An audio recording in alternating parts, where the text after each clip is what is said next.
Welcome to The Breeze. My name is Anthony Collazo, alongside a guest here today, starting pitcher for the Chaffee College baseball program, former high school teammate and good friend, Joe O Regan. Joe, how you doing today? I'm doing great. How about you? I'm doing all right, Joe. Baseball season is finally here. You know, it's a long preparation for the season, especially at the college level. What has the process been like for the past 6 months? Oh, man. It's been a long one, to say the least. I still remember our first meeting in August, actually right here in the Morgan Hall, hilariously enough. But the process has definitely been long. It's been tiring. I mean, from doubleheader games to lengthy practices, I'm talking 4 hours plus. Oh, yeah. It definitely takes a toll on you, but all of it to be rewarded with our first game coming this Friday. Yeah, and you talked about like the 4 hour practices and stuff like that. Like Altair Christian, the high school that we both went to, I mean, practices were max before it got dark, maybe 2.5, 2 hours. And so like a 4 hour practice, I mean, I can't even imagine what the stress on your body is like, especially those practices after morning workouts. I can't even imagine. No, I can't imagine for the hitters either. So I'm a pitcher, for the people that don't know, and if you didn't hear the introduction. Our hitters go through a lot. Our hitters have very rigorous training that our coaches give them. So it's definitely tougher for them, to say the least. Yeah. How do you feel about the team this year? I mean, the goal's pretty straightforward, go and win a state title. I mean, that's what we've been preaching all year. Game 7 mentality, put everything into it. We're shooting for that title. How did you guys play in those 2 games, and does that excite you for the future? Our first 2 games were against Irvine Valley College and Fullerton College. Fullerton College was the team that eliminated us last year in the first round, sweeping us in our own house, might I add. So Irvine Valley is part of a tough Orange Empire Conference. However, they're kind of the underbelly of that conference. We were able to handle them. Our pitching looked really good. Donnie, no-hitter through 4 innings. Brock, great job out the pen. Over 9 innings, we won that game 7-1. Over 14 innings, we won, I think it was 11-9. Fullerton was a lot tougher, to say the least. They have a lineup that's consistent and very good. Like, their 3-hitter, Blake Beeson, I believe his name was.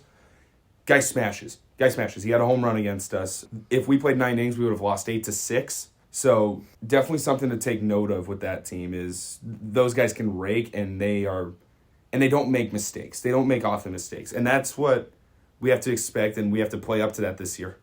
Yeah, that's the cool thing about baseball. You mentioned, and you probably didn't know him before you came to Chaffee. Yeah. But that's the cool thing about baseball is that like you know everybody in your area so well. I can name so many people who I play with, or maybe people I play with who they know, who know me, who I know other people.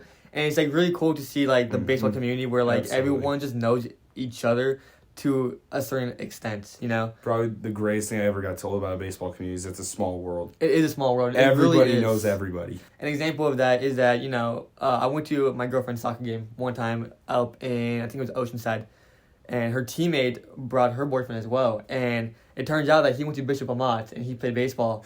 And he knew a bunch of the guys I knew. He also played for the SoCal Bombers, so he knew some of the people we know, who we play with on like PFA back in the day and stuff like that. And it was really cool, and that's how we kind of like meshed and talked about. We talked about that like the entire soccer game. Not gonna lie, we did not watch soccer at all. we were just talking about like people we know in baseball and the community who we play against. And it's really fun. Yeah. So I'm curious. The college level is obviously different. It's the reason why I'm not playing at the college level. No doubt. What is the competition like up here compared to that of high school? The best comparison I could probably give is a lesser D1 high school team. Still good, still high-level competition, but it's also the feeding ground of, like, people that got horrendous grades in high school or something. Like, the people that don't get good grades in high school or was, like, almost there but not good enough to get to D1 usually ends up at the JUCO level, so JUCO means community college, junior college, for the people that don't know. You'll hear me say that a lot. One of those things that kind of just go into that and whole baseball thing is they're basically feeding. So, like, schools around us, Mount Sac, Citrus, RCC, and then everything up the hill, like San Jack and Barstow, Cerro Coso, and people that are in our league this year, San Bernardino Valley as well. They're just getting what those high-level high school guys, I mean, I don't want to toot my own horn, but like myself, that didn't get enough recognition to get to a D1 or a D2. They'll just happily take them in with open arms and see what they can do to develop them. Yeah, I also know a lot of guys. I went to Rancho Cucamonga High School as a freshman and sophomore, and not to name names, but there were a lot of guys who were super talented, No doubt. who play at the school. I mean, same with like the Etiwana High School team. There are a few guys from that 2021-2022 team that are on the roster this year. That are on the roster, and they won CIF. This Shippey College team, from what I see on the roster and on paper, you guys are gonna be very good this year. It's going to be. I think it's going to be a great season for you guys. At the high school level, everyone talks about, and it was more obvious in the baseline league, the league that has Rancho and like Osos in those schools. Yes. More than the Bachelor League, I think we had better umpires compared to other leagues. But the baseline league, I mean, I feel like the umpires there were just there to get paid, and then they were out. Like they just did not want to be there, bro. I mean, sometimes I question if they even like watch or love baseball. I mean, it seemed like they were there and they were like, they wanted to go home the moment they were there. Are the umpires a lot better at this level, at the college level? It's a great thing that you brought that up because baseline league umpires are not that good. They're not. I'll agree with you there. In the college level, there's definitely more experienced, more trained umpires, definitely to say the least. You'll still run into the one or two umpires that have a zone wider than ever. And I mean, as a pitcher, you got to take advantage of that, and we love that stuff. But in terms of consistent, we definitely will run into more consistent umpires, especially how we've seen that over fall ball and stuff. Do you guys see Division I umpires at this level, or is it just straight up JUCO? I don't know that I don't know that answer completely. I'm gonna assume it's a JUCO association of umpires, so I'm gonna guess just junior college umpires. Yeah, like some of the best umpires I've ever seen was the umpires when you would play like in Orange County at the Great Park. I mean, they have some umpires there that are they are good. They have a tight zone. They don't call balls out of strikes. They don't call strikes out of balls. Yeah. And I don't know if it's like that here at the JUCO level. Maybe it's a little bit less, because I know those guys sometimes umpire at the D1 level, D2 level. That's why I asked that question. But I always loved playing in Orange County at the Great Park. The umpires... You knew you weren't going to get robbed. Yeah, I knew that if I took a pitch low, that it was going to be low. It wasn't like... Because here's the issue with me, is that like if I took a pitch that I knew was a ball, but it was like even a little bit close, I knew that I was about to get rung up or something, I mean, in college, especially with umpires like that, you kind of know what the strike zone is. They'll establish it early and don't really change it. Do you guys see a lot of the same umpires? That I don't know. We'll find out over 40 games this year. Gotcha. So, we're going to keep you here at the high school level a little bit. You played for Upland and Ontario Christian. Yep. You transferred your senior year. Mm-hmm. You played for guys like Coach Garbick at Upland. You played for Coach Love at Ontario Christian. Yep. What kind of impact did those coaches make for the better or for the worse? I mean, pardon my French a little bit, just don't be a wuss. I mean, that's kind of the number one thing. If something doesn't go your way, you can't just weep about it for hours and hours. Because in college, they don't care. Mm-hmm. In college, the depth chart is significantly deeper compared to high school. So you mess up once, you may not see the field for, I kid you not, 3 weeks. At the high school level, I mean, that kind of what happened to me my senior year. The first 3 years, I played freshman ball my freshman year, JV my junior or sophomore year, and then my junior year, I played at the varsity level, but I didn't really play. I was kind of like just watching from the bench most of the season. So I finally got my shot senior year, made an error in my second game playing the outfield. It was a cold, rainy day in Paloma Valley. And it was freezing, it was raining, it was windy. I was sitting in the dugout and it was awful with a jacket on. Yeah, like it was so cold that game, and just the ball popped out of my hands, just couldn't feel my hands. Yeah. My fault, not to make excuses, but after that I was a bench, I'm pretty sure, for the next 3 weeks. Didn't get to play in the stadium game, which really hurt me. But at the end of the day, you have to just take advantage of the opportunity you get when you get that chance. No doubt about it. I mean, I was not happy. I think everyone knows I wasn't happy about being benched. I definitely felt like I was better than both, or not even both, just multiple people, infield and the outfield, that I was better than. I can agree with you there. And, when I got my chance, my first game back, I went 3 for 3 versus Glendora in the tournament game that we played. And after that, I just kind of never turned back, ended up caught fire, hitting 340 that year. And you just can't sulk over what you did in the past. You just have to focus on what you have in the future. In that game, I went 3 for 3. I wasn't even starting that game. I wasn't even scheduled that game. I got put in maybe 10 minutes before game time. Super Because shocking. Didn't one of our guys get hurt from that? I don't think so. I don't know Really? I don't know what happened. He just put me in. I mean, I Okay. could be wrong. Like someone might have gotten hurt. But I just went in. He told me like 10 minutes before game time, like right before the IO. He was like, "Hey, you're playing second base now." I was like, "Okay." So, you just gotta stay ready at all times. And that's one of the differences also between college and high school too. In high school, you could like not care about baseball and you would still play. In college, if you don't care, they will see your body language and they will tell you, like, they will reserve you a special seat on the dugout. Yeah. Like, they will tell you to sit there and never get up. That's brutal, man. That is brutal. That's just how it works. So I mentioned earlier that you went to Upland your first 3 years of high school, then you went to Ontario No doubt. Christian. Was that hard for you? Was that something that you had to that was difficult for you, or was the transition kind of easy? It's almost like moving into a new home. So I kind of knew during season that I wasn't going to be at Upland beyond my junior year. I kind of knew that. My body language started to show that too. I'm going to just admit that now. Yeah. And kind of after senior day, when our season was wrapping up, I was like, man, I don't want to be here anymore. There was no vibe. There was no nothing. There was nothing.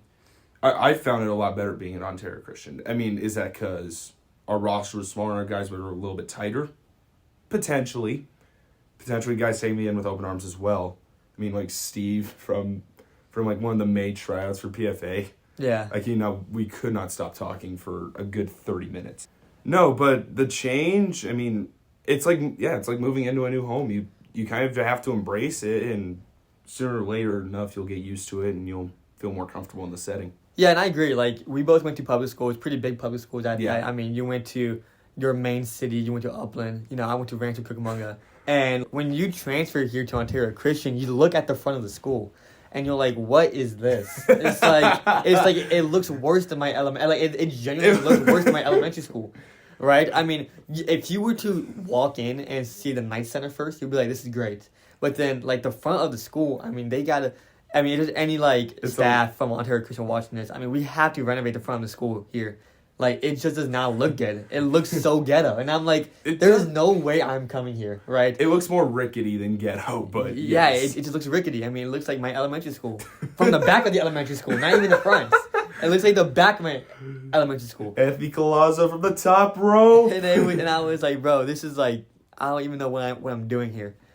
But I definitely agree. It's like moving into a new home. You have to get adjusted. It's definitely different from a big public school coming to a private, small school. I mean, for a private school, it's like you're one of a family, a bigger family. In a public school, you're like, one marble in the whole bag. Yeah. Like that's how it is. Maybe some people are a little bit of a bigger marble, like the guys that are, like the football players that are committed to go big, like Justin Flo for my freshman year. Or for you, Houston Texans' very own CJ Stroud. Yeah. Like, it's something like that, no doubt. Yeah, you definitely don't have a voice at a public school unless you're one of those big stars that are supposed to be going to, a D1 football school or something. Yeah. Here at Ontario Christian, I feel like people don't give enough credit to Ontario Christian for this. They just think that our voices mean nothing. It definitely, our voices mean more than I think people realize. Yeah. You know what I'm saying? I would agree with you. Do you have a favorite high school baseball memory from any year? It could be your freshman year all the way to your senior year. Holy smokes.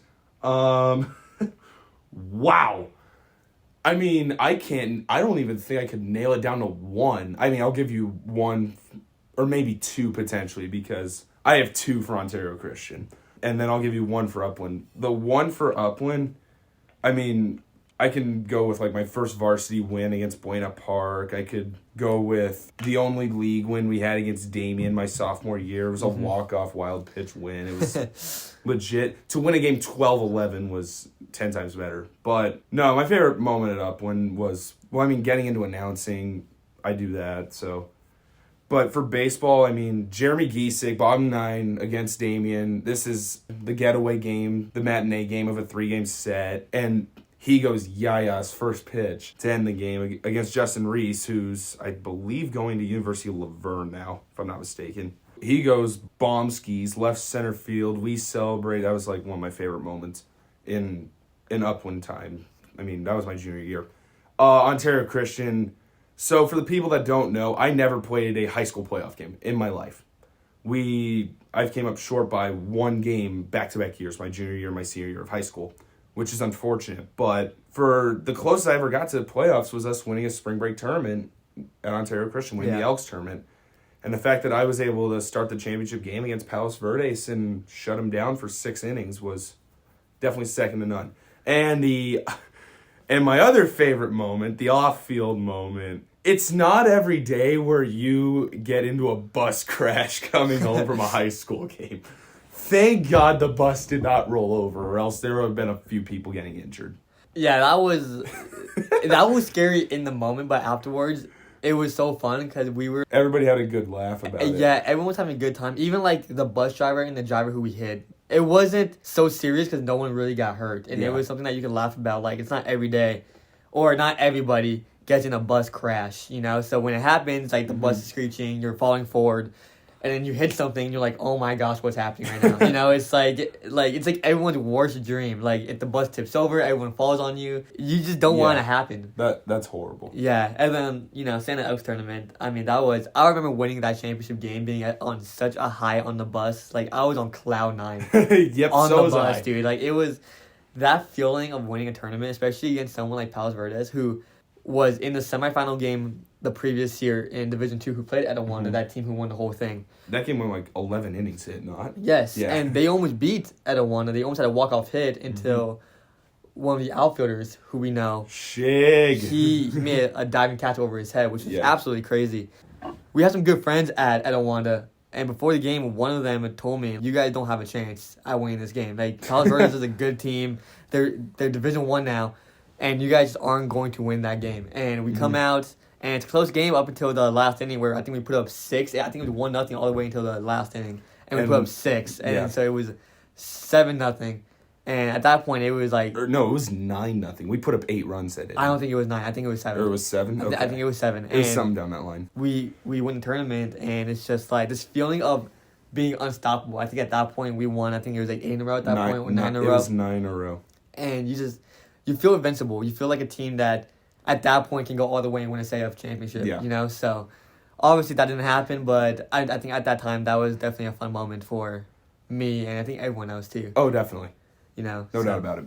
The bus crash. Let's go back to that. You know, because we were just vibing after a win at Woodcrest. You know, which being Woodcrest isn't too much of like a accomplishment, but we did end up losing to them later in the year. But you know, we're just vibing on the bus. You know, listening to Bruno Mars. And you're actually recording when it happened, and the bus crashes, and then you let go of the phone or something. And it's like, why? Like, what happened? How did you delete that video? Okay, it would have been so golden. Okay, so guess what? I'm about to burst your bubble here. I wasn't even recording. Oh, you're lying? I was lying the whole time, and I pushed the narrative for almost a year, or 10 months. Something down that line. Here he is with a face. Here he is with a face palm, man. No, well, friggin' everybody knew the song. I felt like a complete and utter idiot not knowing Bruno Mars and Bruno Mars' lyrics. So I ended up having the lyrics, acting like I was recording to kind of hide how my idiocracy was, like, showing, if that's even a word. Idiocracy. And then, screech! Boom! And we ended up basically getting stood upright by a trailer in front of us. And I was like, the one time that my phone was out, acting like I was recording, I wasn't recording. That's wild. I didn't know that. Yeah. Did not know that. Well, you know it now. I think one of my favorite memories, I think you were there, we were shagging in the Alpha at the time, it wasn't even a practice. We were out there before practice even began at Ontario Christian. And for some reason, I was working on robbing home runs. And so Whippo is hitting fungos to me and Joe in the outfield. They're trying to rob home runs. And Nicholas Whippo is he's probably watching, so shout out Nicholas Whippo. He was hitting fungos to us. And he has raw power. He's our catcher. He's going to Biola. And he puts a charge into one. And I'm watching the ball go over the net. And I'm looking and I'm like, holy crap, this ball looks like it's going to hit this truck. But in my head, I'm like, there's no way, right? No. But I was like, this ball might actually hit this truck. And it shattered. It goes straight through the window, not on the bounce or anything. It goes like bullseye on the fly, straight through the window, and everyone can hear it, even Whip from home plate. Just like the most cartoonish glass sound of all time. Beep, beep, beep. I mean, it was so crazy, and I was like, how does that happen? So that's one of my like favorite moments from last year. Yeah, no doubt about it. It was out of season for us, so it kind of didn't pop to my head, but that was definitely one of the better moments. So ever since you were young, you know, you used to always want to be a two-way player. I do remember this. Now, I mean, in high school you were a PO. Now in college you are like a true PO. You are a true PO. You are not touching a bat anywhere near your. If you have 2 years here or 4 years here or 1 year here, you are not touching a bat. Like, how does that feel knowing you're just not ever going to hit again? To be honest, I couldn't care less. I'm a pitcher. Like, let's just get that straight. But no doubt about it, I kind of knew I was going to be a pitcher after high school was over. The final at bat I had in high school was against Bradley Gilbert, committed to the University of Washington. He's at Aquinas right now. And that was kind of the moment I realized I got carved up the first 3 pitches. Like, I literally looked like the living, dying sword guy from Benchwarmers. Like, the first 3 pitches. Then I ended up drawing, like, an 8-pitch pop-up or something like that. It was kind of that moment after I went into the dugout, and I was like, yeah, I think I'm done hitting. I don't think I have a shot in college. And to be honest, kind of happy I don't hit in college, or else I would be exponentially more tired now than I am being a pitcher. So it's kind of interesting because in private we talked about, you know, how some of your staff is throwing, like, you know, 90 miles per hour, 91, Yep. 92. At the high school level, you face these D1 guys now. So we face some guys in our league who are quote-unquote D1 guys. They're going to D1 schools. But they're not that good. And there's a difference between like a D1 pitcher and a like legit and a D1 pitcher, like a dog. Yeah. We faced some guys who are D1 pitchers, and I just felt like I was up there and I was not going to get beat. Maybe that's just a testament to my confidence up there last year, but it's just like I just felt like they weren't that good. Can you like elaborate on some of the guys who you're playing with and some of the guys you have faced, and you're like, this guy can definitely be going to a D1 or something like that? Well, the thing is, we have faced guys that are going to go D1 next year. So there's a Golden West guy. I don't remember where he's going. I think he's going to Long Beach next year. Correct me if I'm wrong. But I don't remember exactly. But as a whole, I mean, there are D1 bounce backs that go to junior college. Those guys throw 87 to 88, like barely having command of a fastball, let alone a changeup or a curveball and stuff. I think what gets overlooked the most, they see someone throw 91, that guy's going D1. No, that's not how it works, and that's not how it's going to be. In college, you have to, as a lefty, because I'm left-handed, I'll use my example, you have to throw 87, 88 consistently. You have to command 3 pitches. Like when I mean command 3 pitches. All for strikes, all that can give swings and misses. You have to have extreme level confidence in 3 pitches at least. There are some of these 2-pitch pitchers throwing 90 with a changeup that are going D1, and we all know it's like, this guy's redshirting next year. There's no way he cracks a roster or something like that. You might big league me on this question. I have to ask. What are your plans after this year? You know, you might not answer the question, but what do you plan on doing after this year? Well, I'm a man of faith, and I'm just gonna let God decide that for me. Let him and his power take me wherever I need to go. I think that's a good answer. Joe, it was a pleasure having you on. My first podcast hosting. I'm sure it was your first doing anything like this. You know, it was a very fun experience. Definitely.